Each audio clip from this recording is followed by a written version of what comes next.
చిన్ని, చెప్పమ్మా. ఏం చేస్తున్నావు? వర్క్ చేసుకుంటున్నా.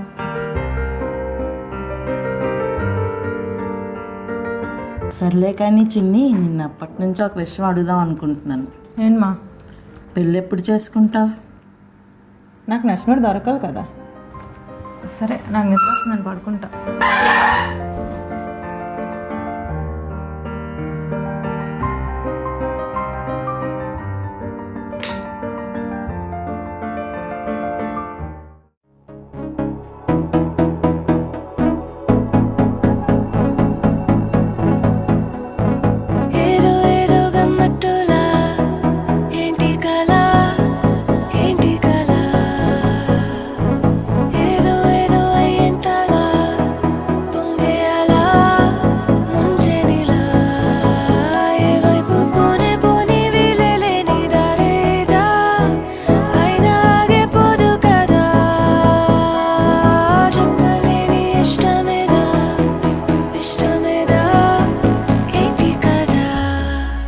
చీకట్లదారుల్లో నీ చూపే ఓ నిప్పే దూకేసాందుట్లో ఏముంది నా తప్పే లూటాల వర్షాన పువ్వేతో పూసేనా లోకంకే చాటేనా హృదయంలో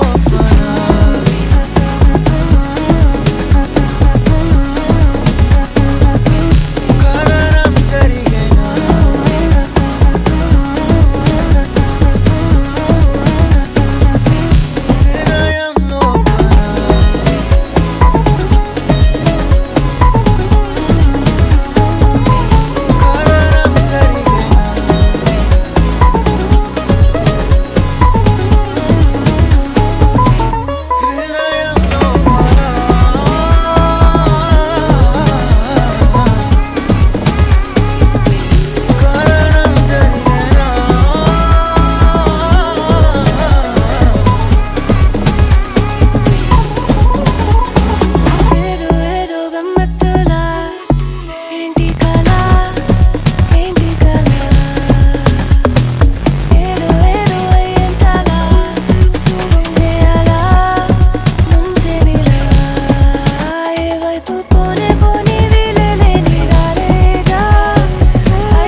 హలో అక్క చెప్పక్క.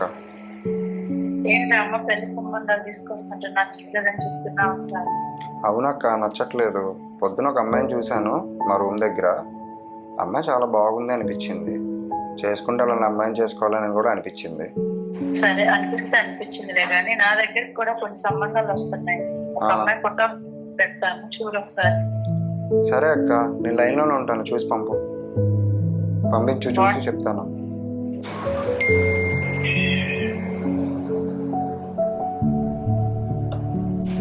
అక్క, ఈ అమ్మాయిని అక్క నీ పొద్దున్న చూసింది. ఈ అమ్మాయి అయితే నాకు ఓకే. సరే అమ్మకి చెప్పు. సరే అక్క, చెప్తాను.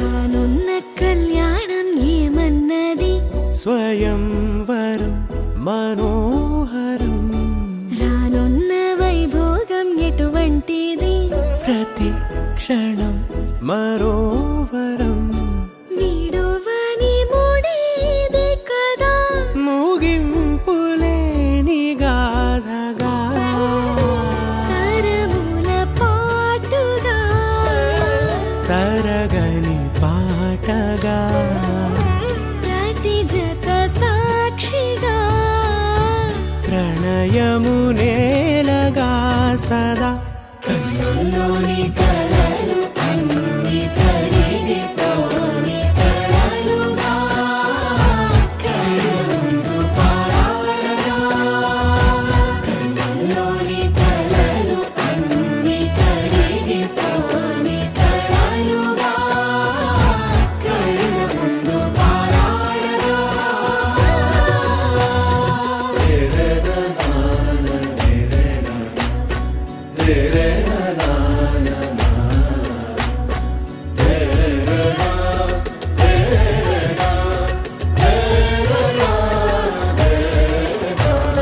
చుట్టూ ఎవరు ఉండరుగా కిట్టని చూపులుగా చుట్టాలంటూ కొందరుండాలిగా దిక్కులు ఉన్నవిగా గట్టి మేళమంటూ ఉండగా గుండెలోని సందడి చాలదా పెళ్లి పెద్దలెవరు మనకి మనసులే కదా అవా సరే కన్నుల్లోని కలలు అన్ని కరిగిపోని కలలుగా కళ్ళముందు పారాడగా కన్నుల్లోని కలలు అన్ని కరిగిపోని కలలుగా కళ్ళముందు పారాడగా